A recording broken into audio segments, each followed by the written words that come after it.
ஏழைகளை அவமதிக்கும் காங்கிரஸ் அரசு பேச்சுரிமையையும் பறிப்பதாக கர்நாடகாவில் நடந்த பொதுக்கூட்டத்தில் நரேந்திர மோடி குற்றம் சாட்டினார்.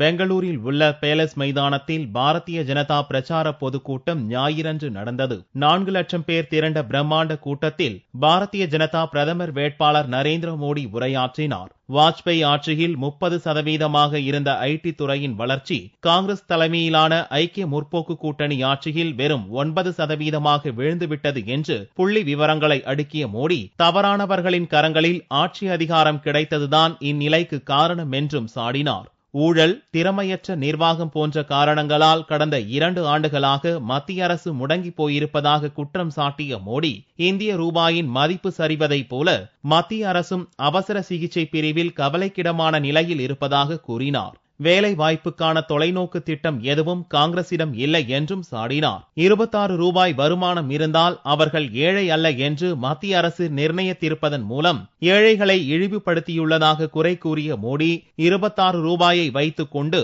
300 கிராம் வெங்காயம் கூட வாங்க முடியாது என்றும் ஆவேசமாக சாடினார். மோடி பிரதமர் ஆனால் நன்றாக இருக்கும் என்று கூறிய பாடகி லதா மங்கேஷ்கரின் பாரத் ரத்னா விருதை பறிப்போம் என்று காங்கிரசார் கூறுவதை சுட்டிக்காட்டிய மோடி, பேச்சுரிமையின் குரல் வலையை காங்கிரஸ் நெரிப்பதாகவும் குற்றம் சாட்டினார். பாரதிய ஜனதா மற்றும் தனது செல்வாக்கு உயர்வதை சகித்துக் கொள்ள முடியாத காங்கிரஸ் சிபிஐ மூலம் சதி செய்வதாகவும் குற்றம் சாட்டினார்.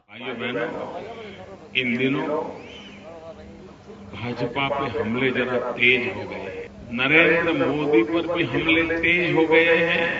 ये हमले इसलिए तेज हुए हैं, ये नजारा न देख पाते हैं न पचा पाते हैं, और इसलिए न जाने कैसी कैसी भाषा का प्रयोग हो रहा है, न जाने कैसे कैसे षड्यंत्र हो रहे हैं, न जाने किस प्रकार के तौर तरीकों से भारतीय जनता पार्टी को हतप्रत करने का प्रयास हो रहा है.